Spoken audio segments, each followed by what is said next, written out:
Vamos iniciar. 1, 2, 3. Caríssimos amigos, boa noite para todos. Com muita alegria, estamos mais uma vez reunidos para realizarmos o programa Amor e Sabedoria de Emmanuel. Hoje nós estamos no programa de número 123.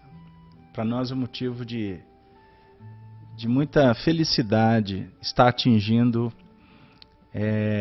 esta quantidade de estudos, né? São muitas horas de trabalho, de experiência que aqui nós trocamos nesse espaço bendito. Hoje nós estamos especialmente fazendo o trabalho através da transmissão pelo YouTube, pela Rede Amigo Espírita, transmitindo para a Rádio Brasil Espírita de Maceió, para o nosso site da FEAC, feac.org.br, e assim, nessa rede estabelecida, em que Jesus utilizará destes recursos para visitar a todos os lares que aqui se sintonizam, nós vamos iniciar o programa da noite convidando-os para fazer a oração inicial da tarefa de hoje. Vamos, nesse momento, nos desvincular da objetividade da Terra. Vamos, nesse momento, fazer uma introspecção no nosso mundo íntimo, procurando sentir o nosso corpo. Vamos mexer os nossos membros inferiores, superiores. Vamos respirar profundamente. Vamos procurar nos harmonizar. E dentro dessa dimensão que nós poderemos adentrar nesse instante, nós pedimos a Deus a proteção para todos nós. Vamos pensar, vamos plasmar uma imagem. Vislumbremos o pôr do sol.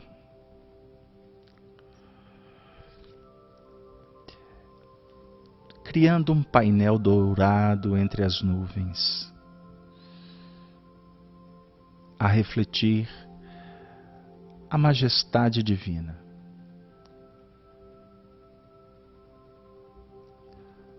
Vamos, nesse momento, registrar, captar da imagem que se dinamiza na nossa intimidade, a bondade, a misericórdia de Deus. Senhor da vida,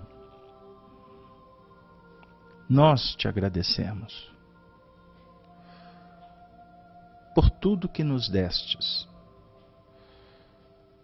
por tudo que nos dá, o dom da vida, o santo privilégio de te servir. Agradecemos, Senhor, a dádiva da amizade, a excelsitude da família, o aprendizado que nos concede na grande escola do mundo.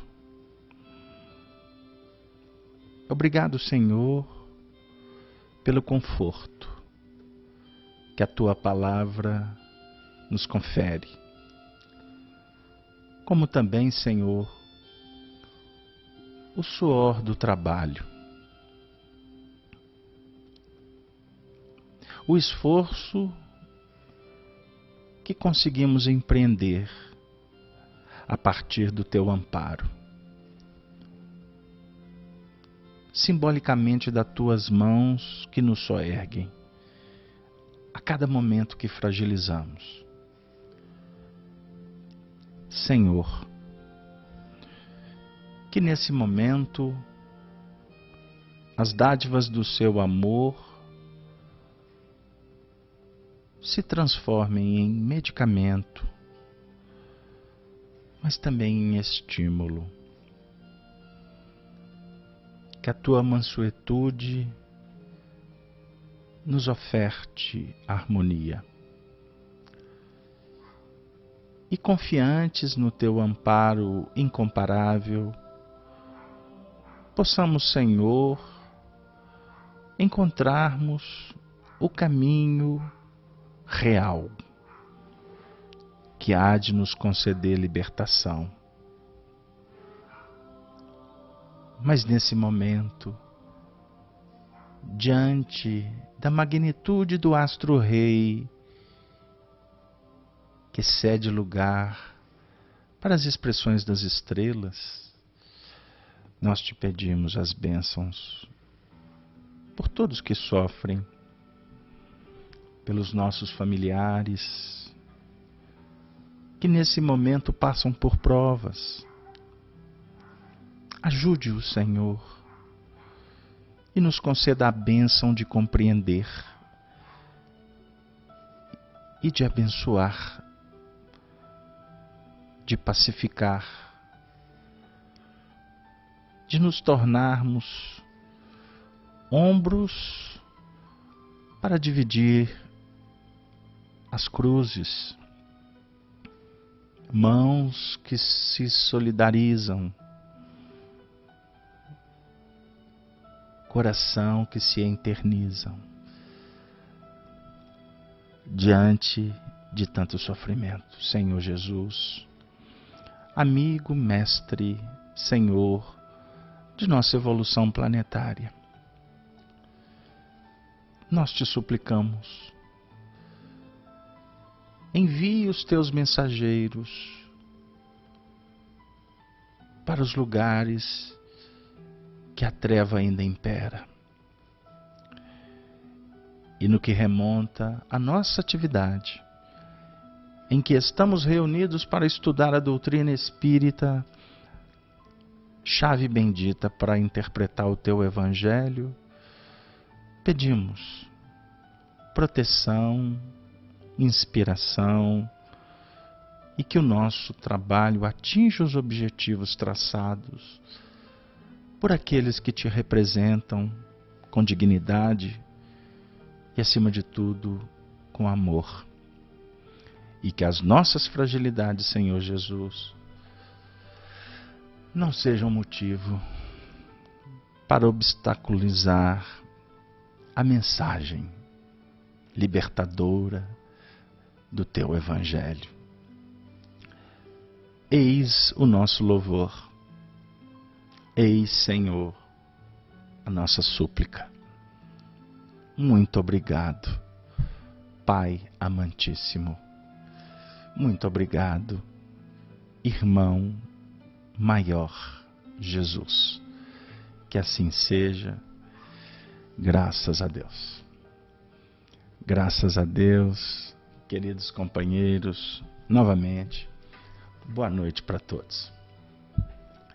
Nós vamos hoje dar prosseguimento aos nossos estudos, reflexões em torno do romance Ave Cristo, obra que foi psicografada na década de 1950 pelo nosso inesquecível médium Francisco Cândido Xavier, editado por Emmanuel, o benfeitor do Brasil, aquele que deu a vida para contribuir na evangelização do nosso povo, desde os tempos dos primeiros movimentos do Brasil colônia, quando na época ele chegou aqui nas naus de Tomé de Souza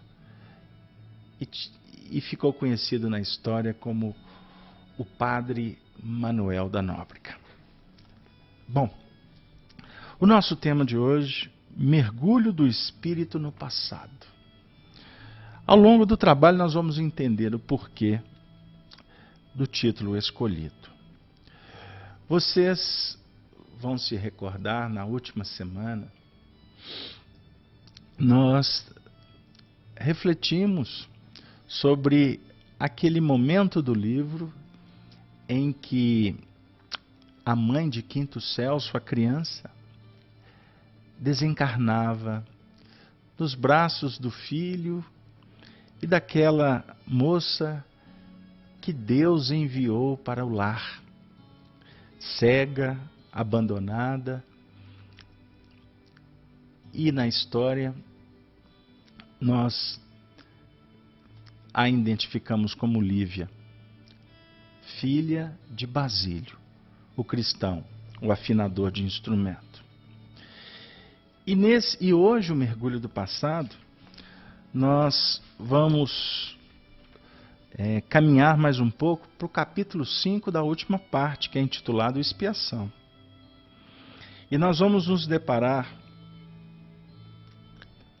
com um diálogo, que vamos nos furtar de ler, porque vamos trabalhar a partir do instante final desse diálogo, que foi o reencontro de Tassiano com a sua esposa Helena. Helena, depois do retorno de Tassiano e Blandina de uma longa viagem, apresenta para ele as novidades que deixaram-no extremamente aturdido. Ele ficou extremamente abalado.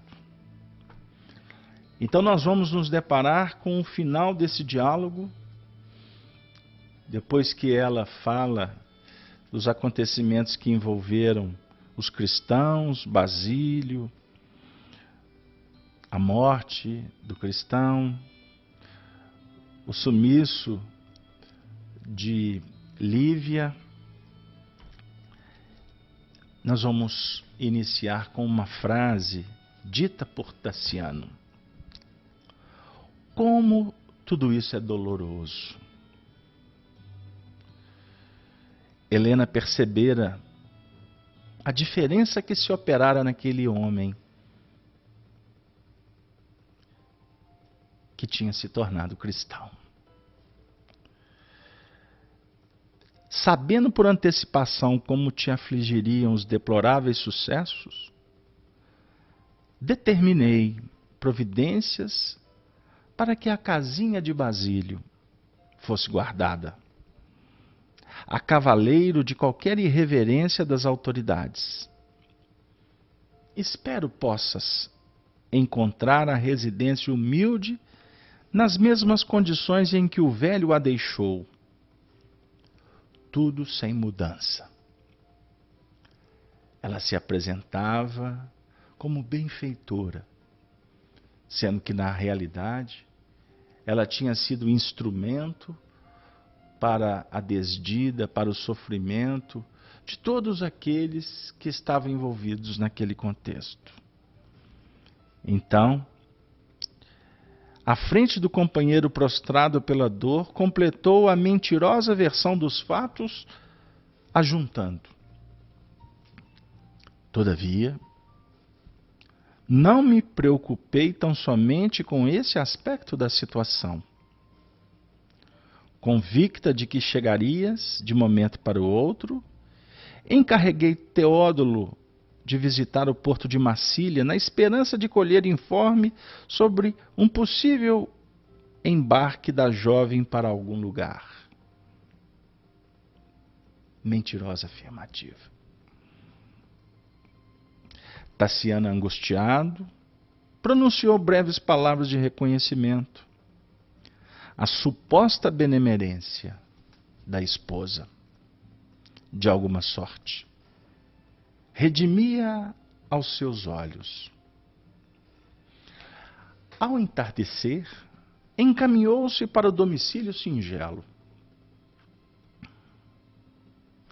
A sós, na peça estreita, deu curso à emoção que lhe fluía da alma. Contemplou a harpa, agora muda. Sentou-se na poltrona, que lhe era familiar. E a distância dos olhos alheios cedeu ao pranto convulsivo. Aqui nós começamos a nos deparar com Tassiano em franco processo de sensibilização. Os nossos amigos que acompanham esses estudos há mais tempo, outros que já leram a obra Ave Cristo,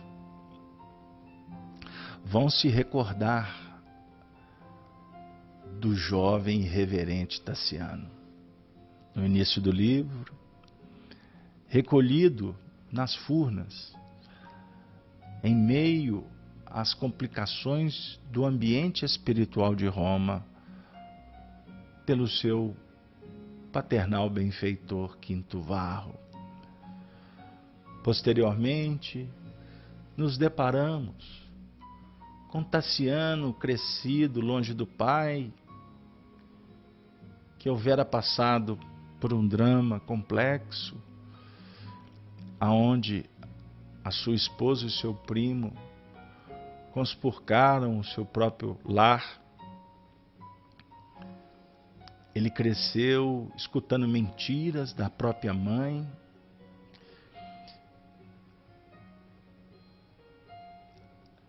que afiançava que o pai Quinto Varro tinha sido assassinado por cristãos, sendo que na realidade Quinto Varro era cristão. Cresceu com ódio. E aí nós vamos dar saltos na história e vamos nos recordar daquele momento trágico, quando ele reencontrara o pai sem saber. O pai agora envelhecido, com o nome modificado, Apio Corvino.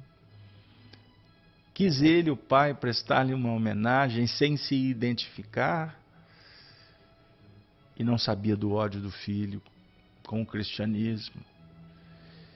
E nós vamos nos recordar de Silvano, a criança, que cantou uma poesia que falava de Jesus, e Tassiano, enfurecido, manda soltar os animais. Essa criança vem a falecer, e dali por diante a vida foi tomando rumos inesperados. E aqui nós já estamos diante de um homem atingindo a maturidade, principalmente espiritual, porque nem sempre a idade as cansa. Significam que o indivíduo caminha na terra em busca da sabedoria. Muitos se envelhecem permanecendo como crianças, como adolescentes, como jovens. Aqui, o sofrimento, a dor, como um buril de luz, lapidava o seu coração. Ele, que viveu essa dificuldade com a distância do pai, depois com esses acontecimentos, a descoberta que o pai era cristão e morreu nos seus braços. Posteriormente veio conhecer Basílio, cristão, o afinador de instrumento, a sua filha Lívia. E ali, ele que vivia as dificuldades com as condutas da sua esposa Helena, que repetia de alguma sorte, as dificuldades que que ele acabou descobrindo na sua própria casa. Ele foi traído, como o pai também o foi. Mas ao reencontrar Lívia e Basílio, ao lado da sua filhinha, a filhinha Blandina, para nós espíritas, o espírito Meimei, Tassiano, nosso querido Arnaldo Rocha, viu reacender a chama da esperança e dos sentimentos verdadeiros. O romance começou a despertar na sua intimidade. Mas a vida novamente trazia para ele dificuldades. Como que o tempo todo um sino tocasse para chamar o espírito para o seu despertamento.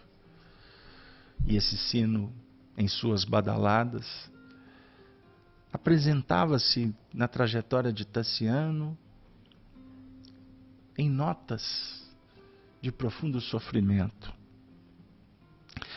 e num ritmo que caracterizava pela sua itinerância. Aqui,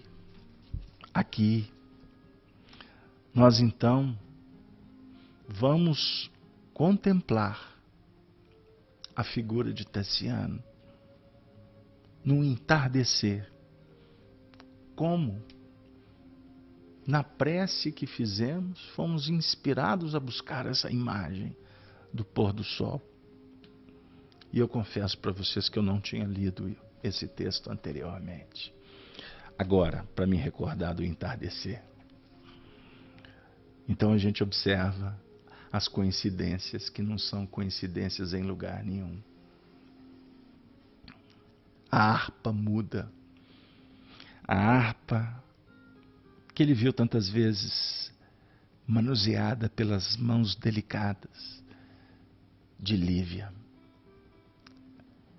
O amor da sua vida. Recordava-se de Basílio encanecido e confiante. A postura de Emmanuel, desde aquela época.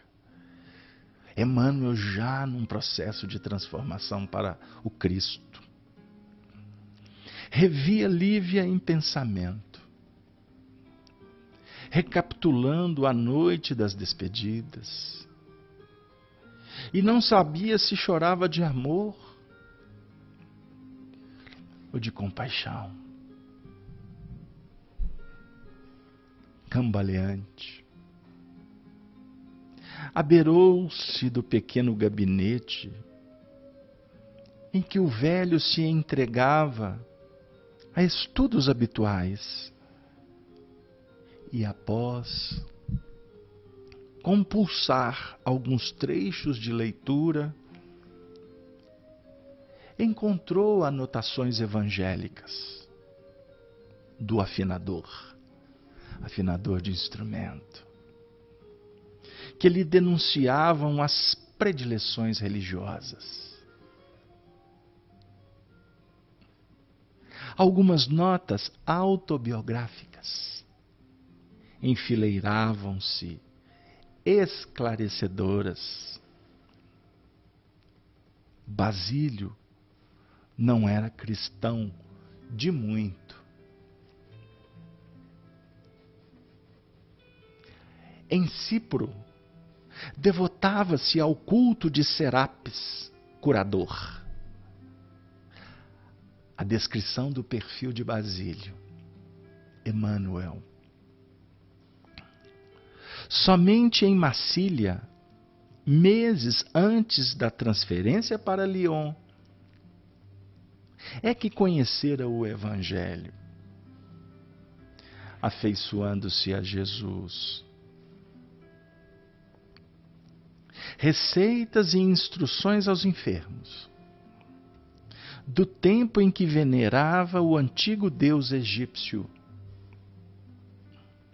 então transformado em companheiro de Esculápio.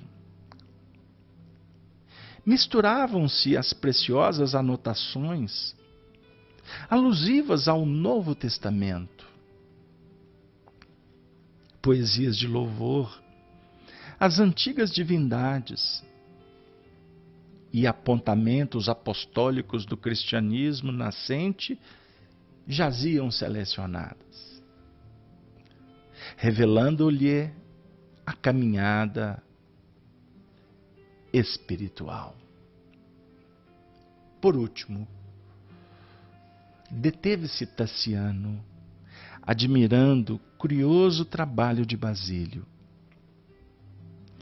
intitulado De Serapis a Cristo,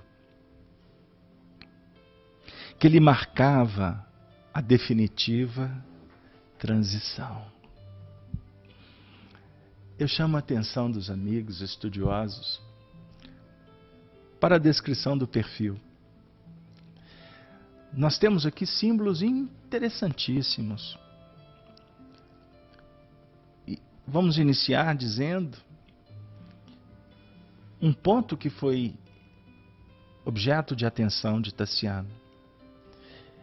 Quando ele conheceu Basílio, tinha pouco tempo que ele tinha se transformado em cristão.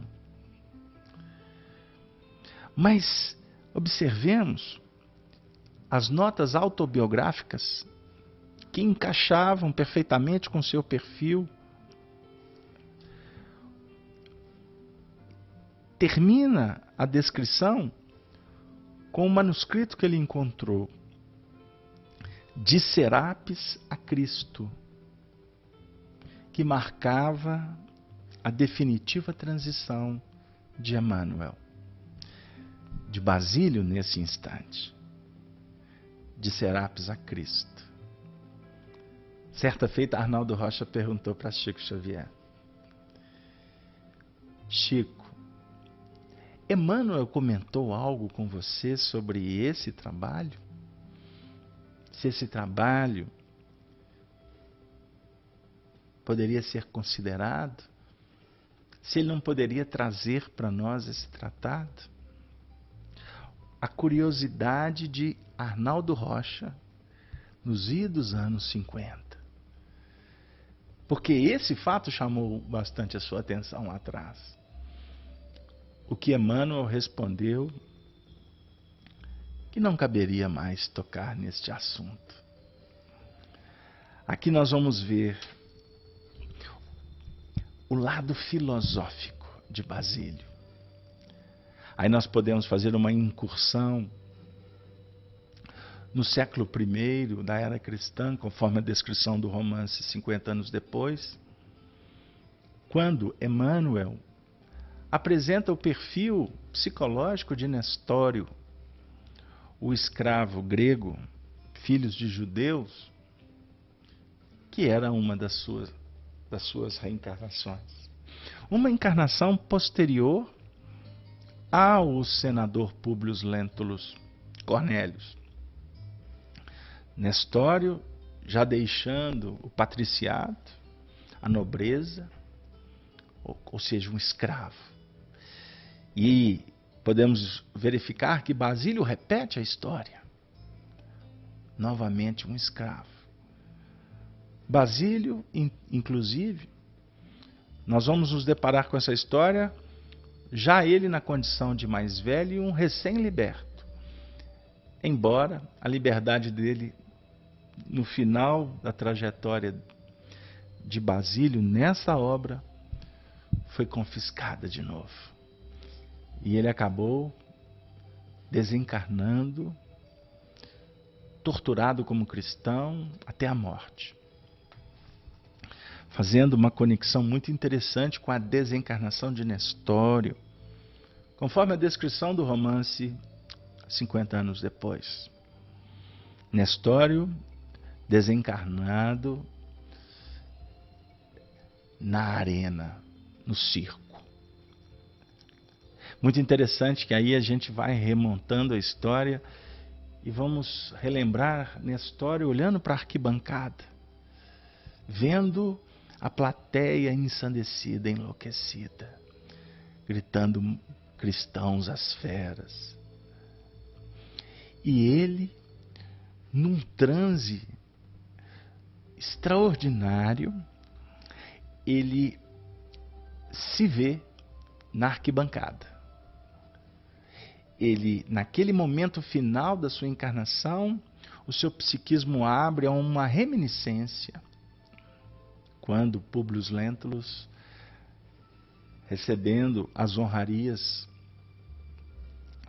do Senado, como serviços prestados, lealdade ao próprio imperador romano,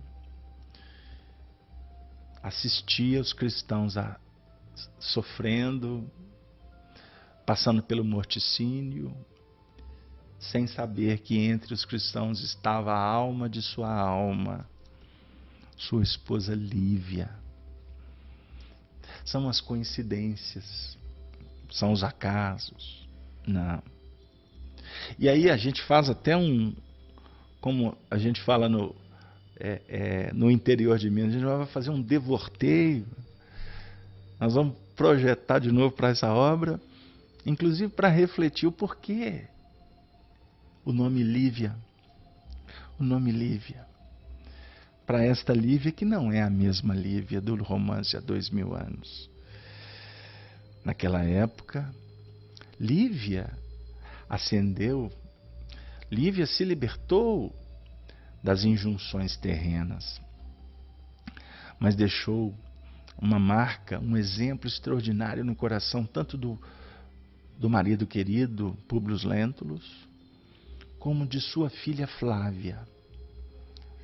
Aqui a Lívia do Ave Cristo é a Flávia, o nome de alguma sorte conectado com aquela que é uma das benfeitoras da trajetória espiritual deste ser, que na atual experiência, conforme descrição dele mesmo, do próprio Emmanuel, ao nosso querido Arnaldo Rocha, foi a nossa alma querida, Chico Xavier. O filósofo aqui, envolvidos com as terapêuticas egípcias, na época como cristão, beneficiando os sofredores. Aí a gente vê aqui o perfil das próprias atividades que Emmanuel gerenciou com o seu médium, filho do seu coração, Chico Xavier, o receituário, os atendimentos fraternos, as expressões da mais genuína, despretensiosa, desprendida caridade. Aqui, em algumas palavras, a gente observa o retrato de toda uma vida, ou de muitas vidas marcadas pelo bem. O genro de Vetúrio examinou a documentação com um respeito que jamais consagrara a qualquer assunto ligado à personalidade do Messias Galileu. Em seguida, abismou-se em pesadas cismas, porque se via assim perseguido pelo Cristo em toda parte. Por quê? Por quê? Tudo na sua vida, de alguma sorte, o vinculava à história do Cristo, à presença do Cristo. Lembrou o primeiro contato com o Pai, arrebatado pelo martírio, em supremo testemunho de fé. Recordou a longínqua festa da Vila Vetúrio, em que o pequenino Silvano perdera a vida. Rememorou o sacrifício de Rufo, o escravo decidido e fiel ao próprio ideal. e em lágrimas refletiu nos derradeiros dias de sua mãe, insulada no ambiente doméstico. A mãe que enlouquecera, arrependida pelas opções que ela empreendeu na vida. Optou pelo bem-estar, pelo prazer efêmero. Privilegiou as festas romanas, o Fausto, o dinheiro, a luxúria, em detrimento de um homem que na época para ela era um fraco, um pobre. E na realidade era uma alma nobre, que calou, que crucificou-se, que de alguma sorte permitiu que ela fizesse o que quisesse, respeitando o livre-arbítrio da esposa. O seu sacrifício também teve o motivo de não deixar máculas no coração do filho, que os desvios da esposa não ficassem conhecidos pela sociedade. Então, só lhe restou abdicar, renunciar os seus tesouros mais preciosos. Sim, aqui a história mexe profundamente com o nosso coração. A princípio a gente passa por essas letras, fazendo uma conexão com o tempo, uma sociedade com costumes, a princípio muito distantes, mas que ao mesmo tempo calam fundo na nossa realidade espiritual. Porque a gente observa a lógica, a realidade, a praticidade do que Emmanuel, por exemplo, apresenta em algumas de suas falas com relação ao nosso presente, a realidade da humanidade agora. Quando ele, por exemplo, afirma que a ribalta muda, mas os atores somos os mesmos, repetindo, ainda imersos ou envolvidos por um passado que fala muito mais forte do que o futuro que apenas nos convida. O passado amarra, encastela, de tal sorte que a dor nos premia com alguns momentos de lucidez, para que a gente possa gradativamente se desvinculando desse núcleo que nos absorve tanto, que nos constrange com tanta veemência. A gente fica como aquela mariposa em torno da luz, sem observar que existem outros pontos irradiadores no universo, tendo Cristo a representação do astro mais importante. Sim, amigos, o nosso estudo hoje, ele caminha para reflexões profundas. A gente observa, por exemplo, alguns corações colocando aqui para a gente que esses lances são comoventes. A história de Quinto Varro, Tassiano, ligado por várias reencarnações em que se manifesta o verdadeiro amor. É isso aí, amigo. O verdadeiro amor. Você foi fundo. Por quê? Muitas vezes a gente julga compreender esse amor. Nos colocamos como aqueles que estamos protagonizando o amor verdadeiro. E na realidade, movimentamos muito mais com as paixões, com as emoções, sem nos dar conta que amor é uma força tão extraordinária, é um projeto tão rico e que precisa de ser, acima de tudo, elaborado, aplicado, planejado, no seu sentido de favorecer e não enquistar, cristalizar o nosso procedimento que deveria libertar e trazendo paz, sem conspurcação, sem adulteração, sem forçação de porta, sem precipitações.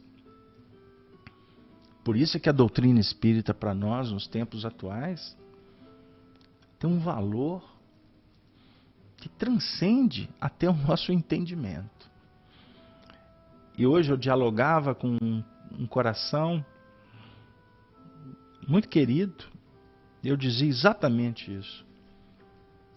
Por isso, a doutrina espírita deveria ser privilegiada no nosso meio espírita.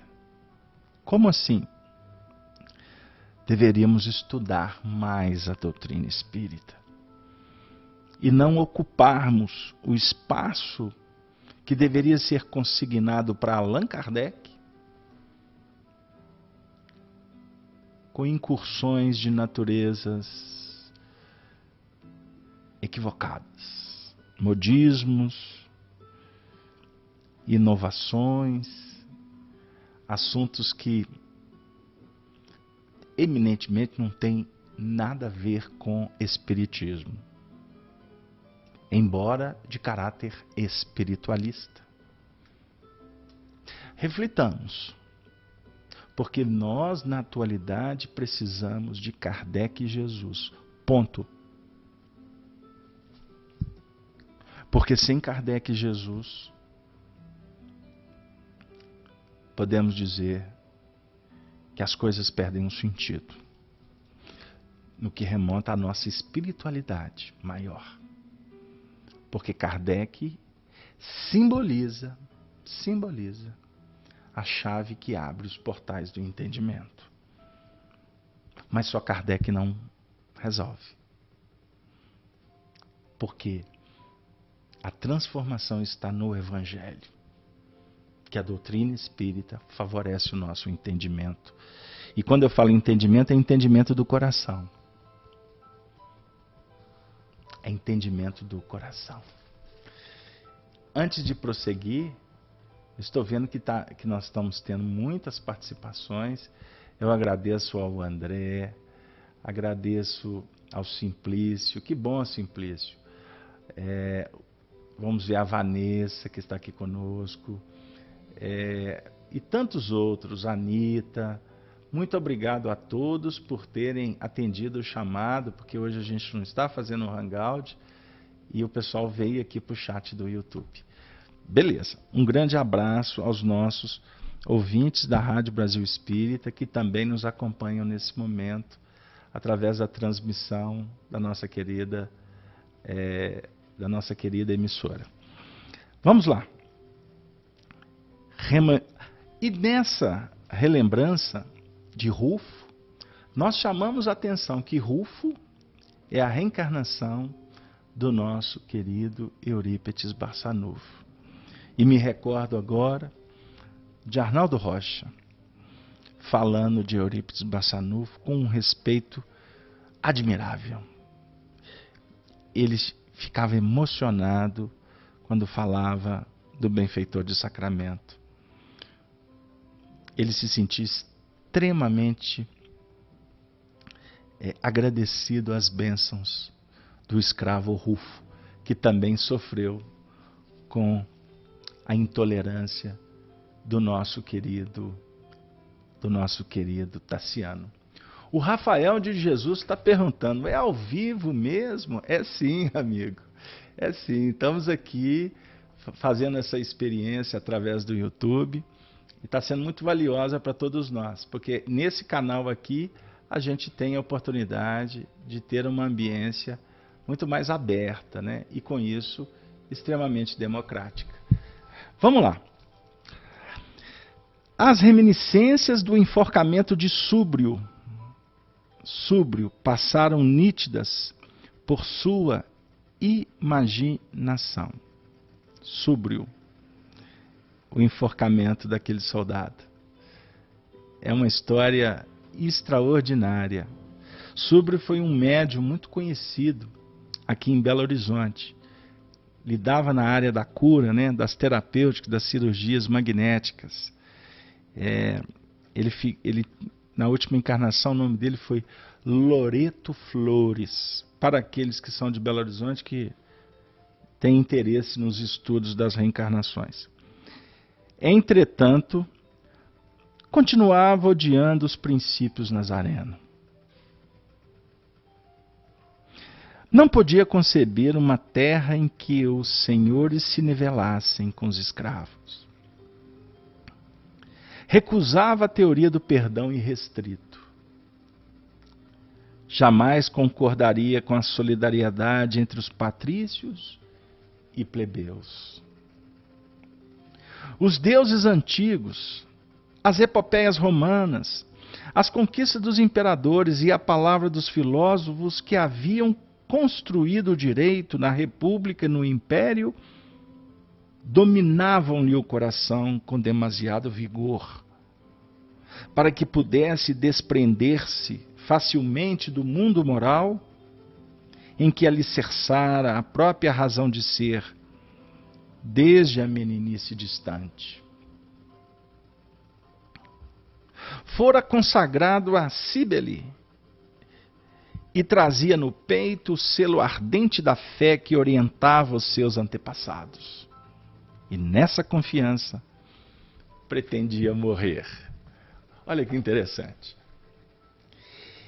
Alguns instantes ele estava sensibilizado com a questão dos cristãos, admirado com a postura de Basílio.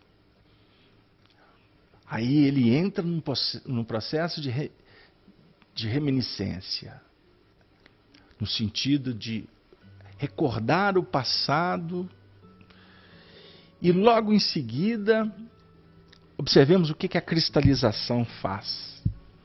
Ele retorna à personalidade discursiva. Personalidade discursiva. Aqui cabe uma singela consideração. Eu gostaria de sugerir, se vocês me permitem, para quem não conhece, porque eu acredito que a maioria tem acesso. Existe uma obra intitulada Sabedoria do Evangelho. Sabedoria do Evangelho foi um livro desenvolvido pelo grande espírita, estudioso, Carlos Torres Pastorino. Carlos Torres Pastorino estudou em Roma, profundo conhecedor da história do cristianismo.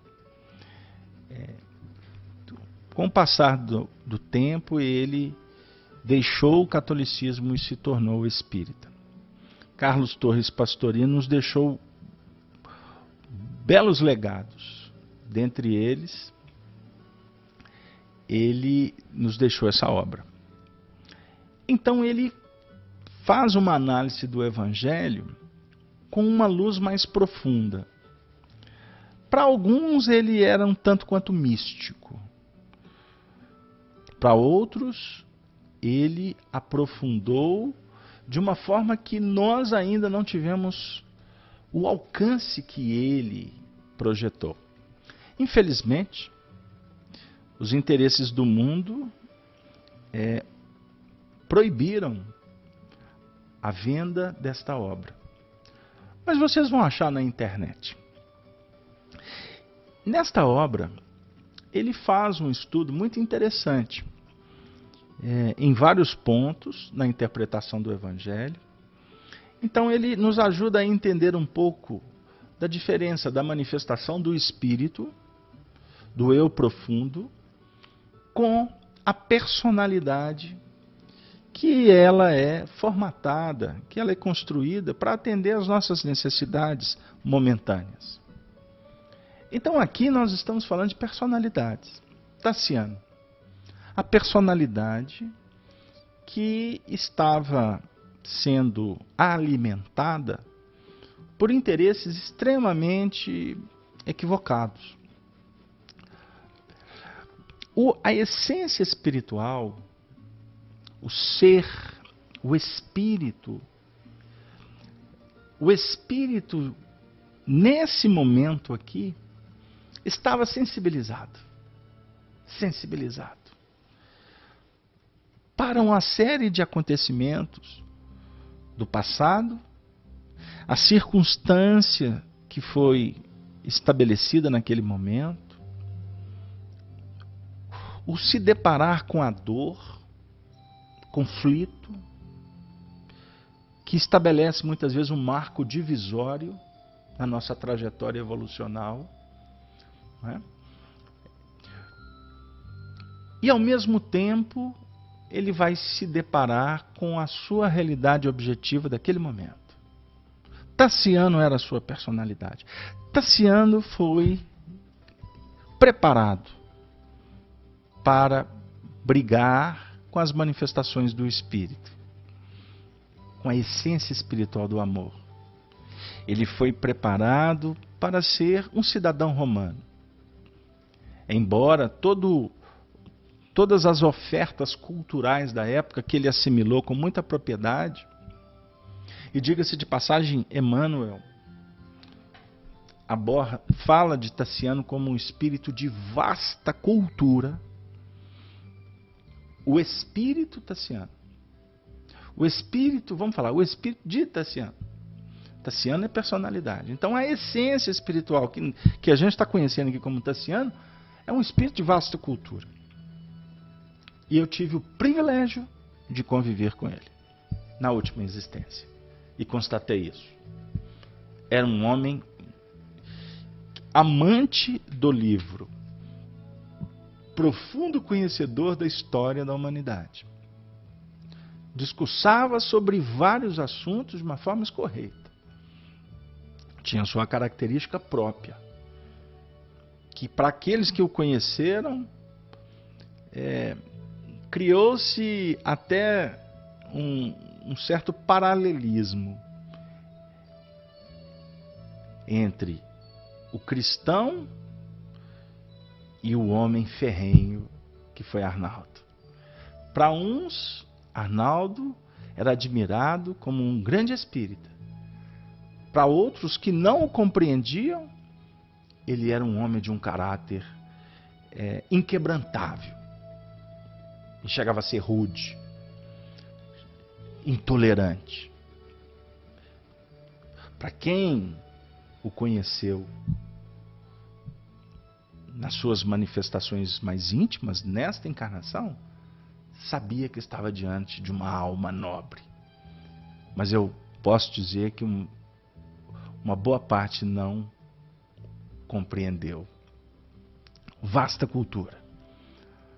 Então, nós temos a personalidade que se mantém cristalizada dentro dos princípios que foram formatados e que acabam se cristalizando, seja numa vida ou a cristalização mais profunda que nós trazemos do passado. Então, como ceder? Como ceder?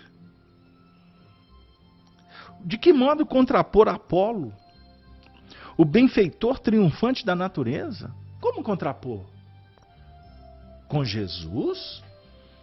Triste homem judeu, proletário, perdedor, crucificado? Crucificado entre malfeitores? Vamos nos colocar, gente, na posição dessa personalidade discursiva. Por que separar-se do culto da alegria, do prazer, da fartura, para submeter-se aos sinistros banquetes de sangue nos circos? Que lógica que tem isso? Por que razão Basílio e Lívia haviam aderido ao movimento que se lhe afigurava detestável ideologia de espíritos infernais? Olha que interessante. Olha que interessante. Então, dentro de um certo conceito romano, que acreditavam nos seres espirituais demoníacos, que acreditavam no vale dos espíritos, no Hades, né? Como independente da adequação do nome. Então existem espíritos, espíritos infernais, ou então os deuses, Apolo, o benfeitor da natureza. Observe, esta é a elaboração discursiva. Como dizia Honório Abreu, essa personalidade discursiva, ela é cultivada, cultuada por nós. Por isso, extremamente sofisticada para argumentar contra a verdade com um V maior, maiúsculo, a verdade que se expressa da essência espiritual. E a verdade espiritual, amigos, ela não é discursiva, ela é verdade. Ela é força. Ela não pede passagem. Ela é a passagem. Não sei se deu lá. A verdade com V minúsculo, que a mente discursiva força por se estabelecer, ela cede lugar o tempo todo.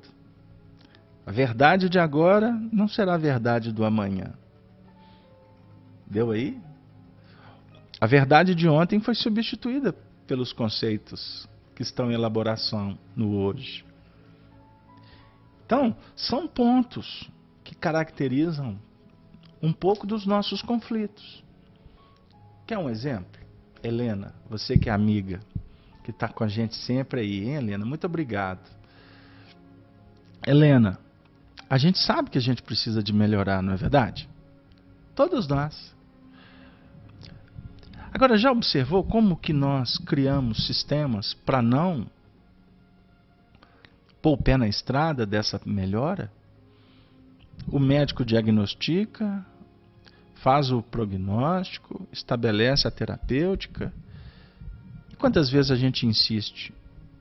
A gente despista, a gente finge que não sabe, que não quer ver,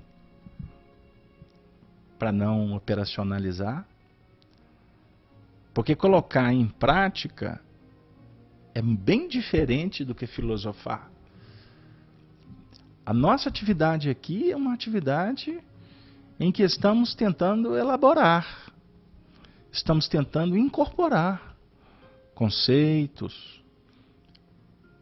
Nós estamos aqui em busca de uma sintonia diferenciada. Por isso eu te convido,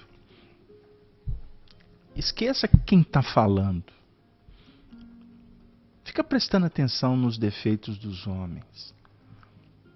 Mas atente-se.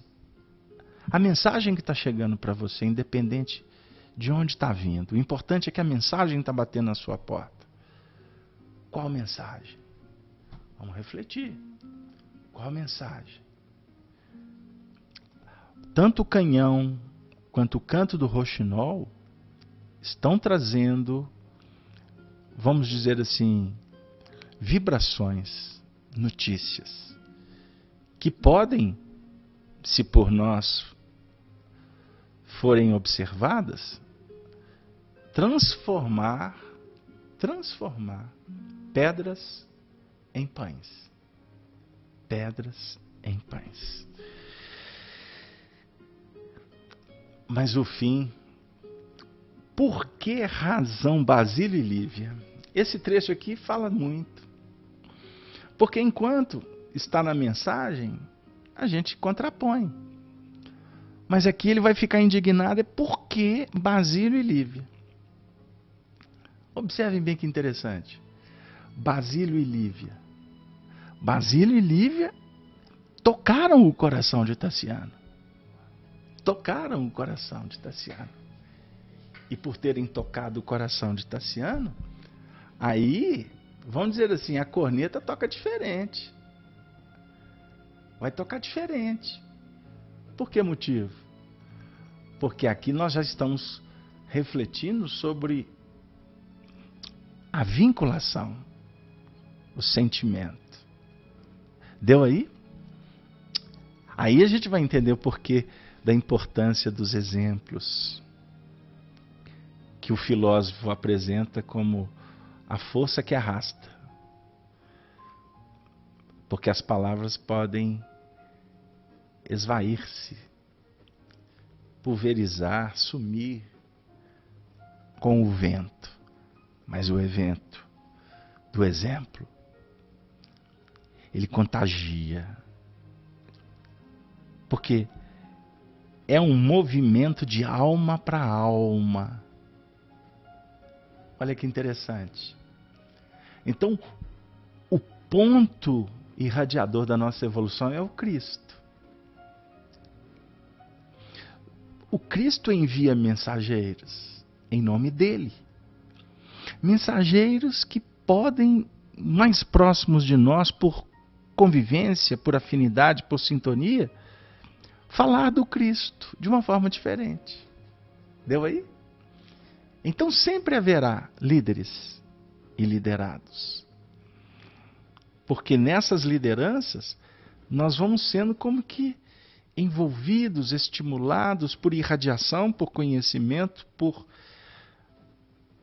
laços, para caminharmos um pouco além. Porque com Cristo, no seu sentido da comunhão plena com Ele, ainda nós somos incipientes, ainda nós tergiversamos, ainda nós complicamos o processo, porque não existe ainda uma afinidade plena. A nossa sintonia ainda não está com o Evangelho. Não sei se os amigos estão de acordo, porque o assunto ele é extremamente complexo e desafiador, portanto. Contudo, amava-os ainda, não obstantes cristãos. Eles os amavam, embora eles eram cristãos. Exatamente a frase que respalda o pensamento que foi por nós expressado. No antigo liberto, encontrar a vida emocional da alma paterna, e na jovem pudera surpreender um coração afim, capaz de fazer-lhe a felicidade, na condição de companheira ou irmã.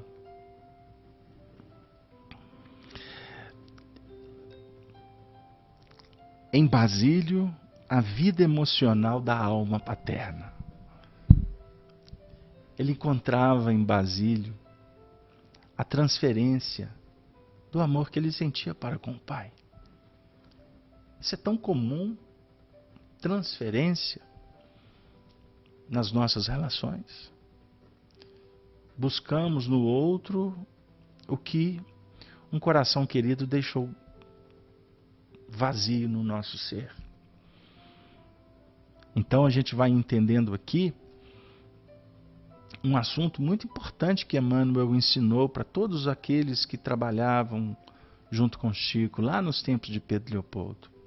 e que Arnaldo Rocha nos passou com tanto carinho. Os espíritos trabalham em equipe.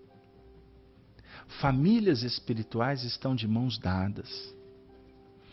Por isso que quando a gente fala em Emmanuel e Chico, alguns se prendem a personalidades, o que é extremamente compreensível, porque a gente quer transferir, a gente quer buscar perfeição no outro, costumamos, por não dar conta, é melhor ficar falando que fulano é um santo. Aí a gente vai entender o porquê da santificação que nós temos até no nosso meio espírita.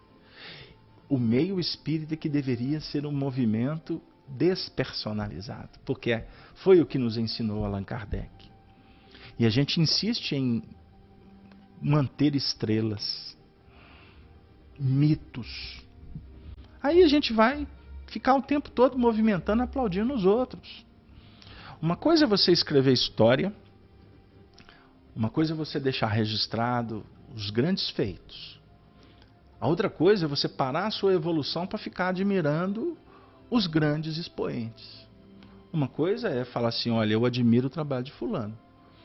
Mas você vai ficar admirando só o trabalho de fulano, você vai deixar de ver o trabalho de outros ciclanos. Então, é muito importante a gente entender o movimento espírita como uma força-tarefa. Uma força-tarefa. Quando a Federação Espírita Brasileira lançou a campanha, foi por ocasião do lançamento do plano para o movimento espírita, o quinquênio, etc., foi utilizado o símbolo de um trabalho de formiguinha, retirado do Evangelho segundo o Espiritismo. Nós temos que trabalhar como formigas, que estamos juntas, e juntas nós vamos realizar um belo trabalho. Separadas, a gente não vai conseguir fazer muita coisa. Então o movimento cristão, ele apaga os nomes para exaltar o Cristo. Voltando. Por isso, nós vamos entender famílias espirituais. Uns ajudando os outros. Aqui, nessa obra, nós vamos ter reencarnados. Apio Corvino, Bezerra de Menezes, Rufo, eu vou citar apenas alguns.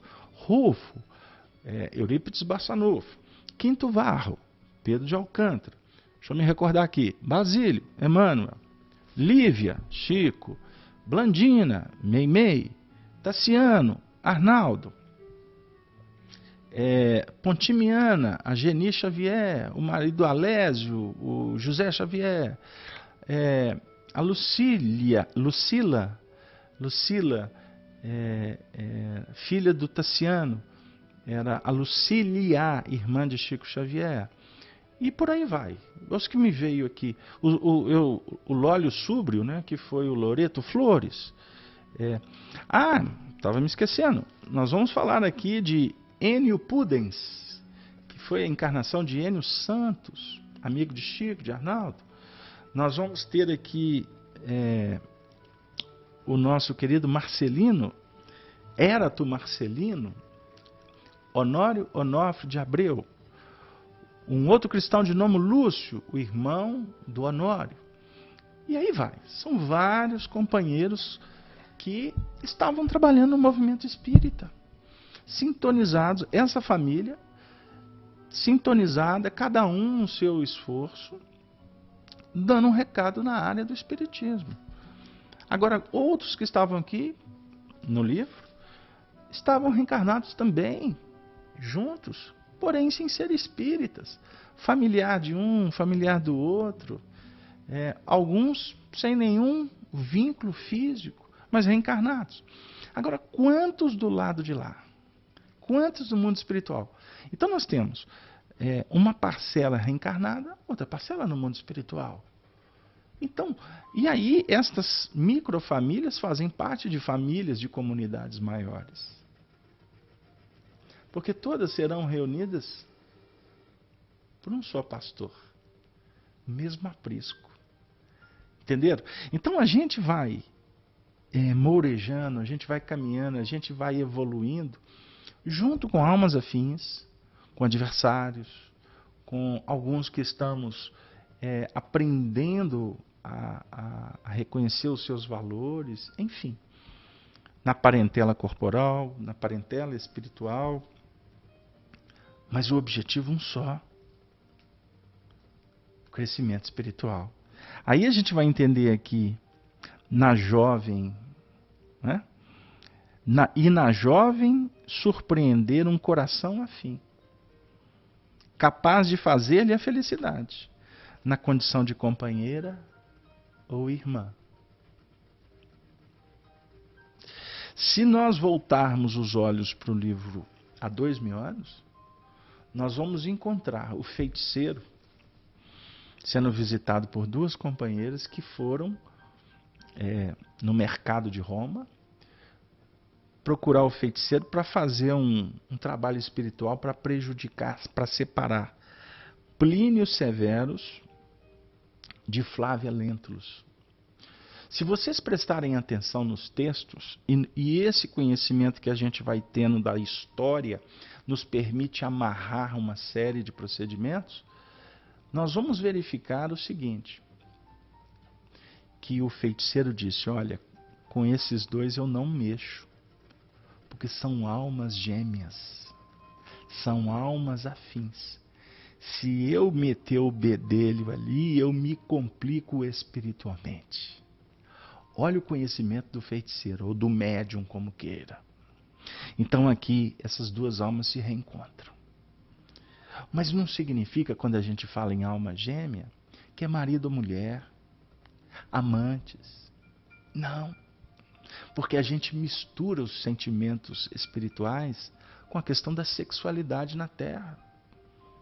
Por isso é que a gente tem visto espíritas falando de sexualidade, ajustando aos seus interesses e colocando como pontos doutrinários. Eu chamo a atenção, eu alerto para não nos envolvermos com falsos cristos, com falsos profetas, que utilizam inclusive de nomes, de textos doutrinários para afirmar o que querem, de acordo com as suas conveniências. Eu estou falando isso de uma forma muito tranquila, sem preconceito, mas dentro de um convite para análises criteriosas, e a gente não fazer deduções precipitadas de determinados assuntos. Acariciado pelo vento frio do crepúsculo, demorou-se o patrício numa das janelas, meditando, quase noite fechada, quando se dispunha ao regresso. Eis que Blandina lhe surge ao encalço. A trêfega criaturinha procurava-o aflita por todos os cantos da herdade, e ao abraçá-lo foi acometida de longo acesso de choro. O genitor, taciturno, tornou ao lar,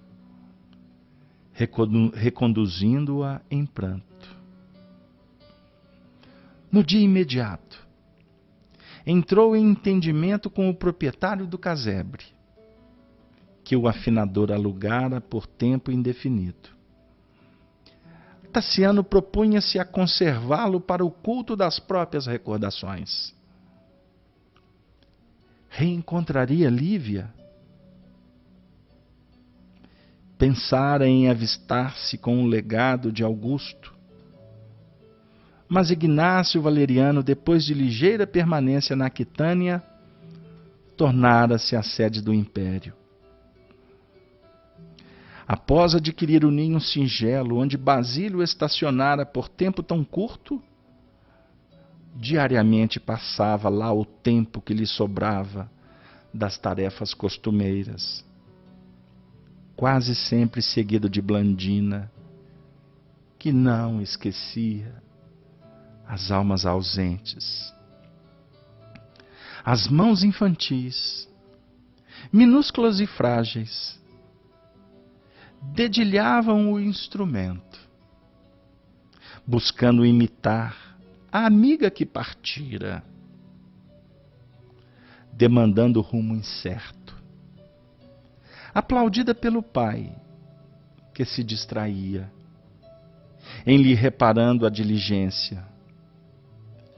Por mais lhe proibisse a mãezinha tais passeios, mais se empenhava em burlar a vigilância dos servos, a fim de reunir-se com o genitor em suas isoladas reflexões. A amizade pelo filósofo e pela preceptora desterrada era cada vez mais intensa e mais viva em sua imaginação de criança.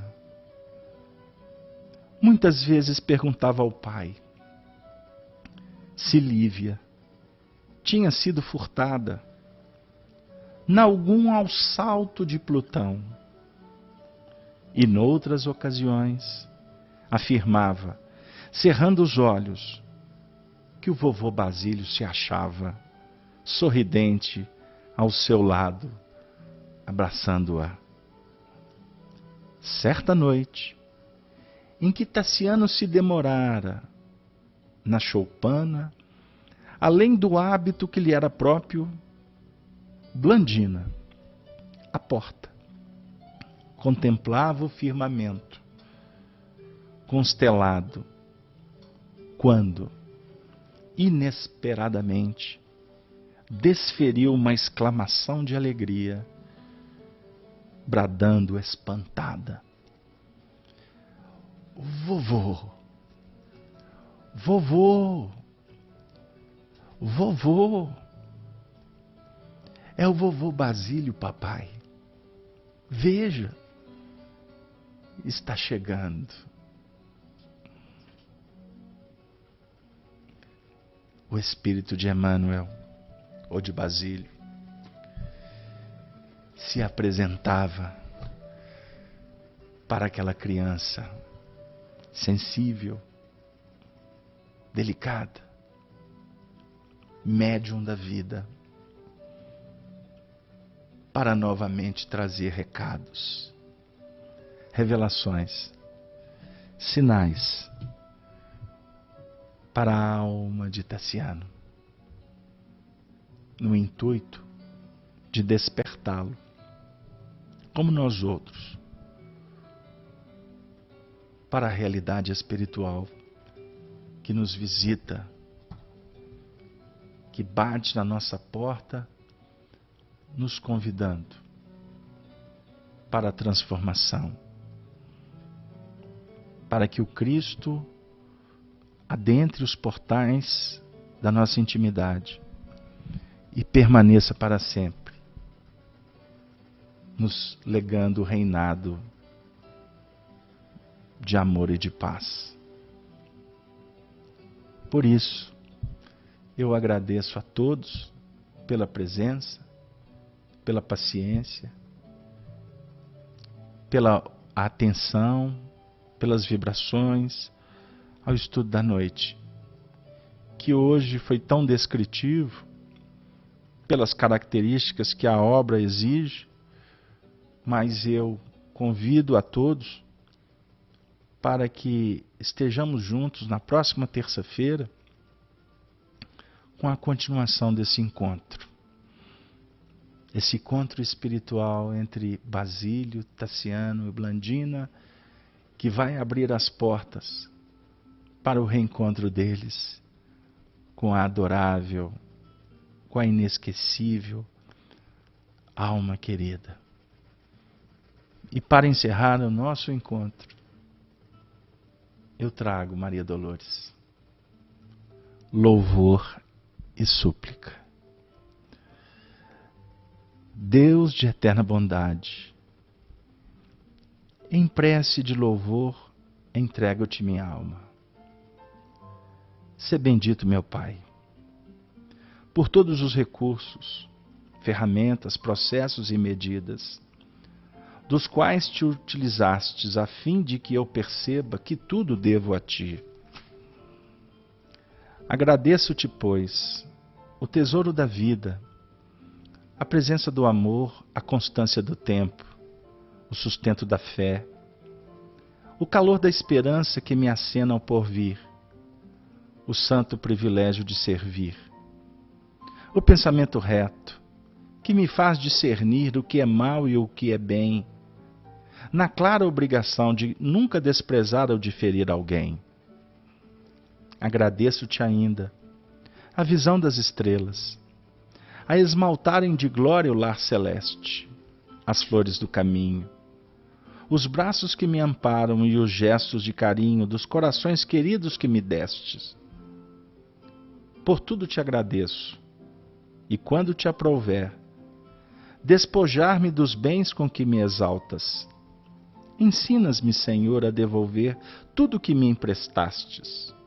Mas, por piedade, Pai, deixas-me em tudo, por apoio e dever, a bênção de aceitar e o dom de compreender. O dom de compreender e com as bênçãos do aceitar, que o Senhor, por piedade, nos conceda a oportunidade de nos irmanarmos cada vez mais em torno do Evangelho Redentor. Que todos possam ter uma noite de bênçãos envolvidas pelo brado do Senhor. Boa noite para todos, que o Senhor esteja conosco. E na saudação dos cristãos dos primeiros tempos, nós nos despedimos dizendo: Ave, Ave, Ave Cristo. Que assim seja. Muito obrigado.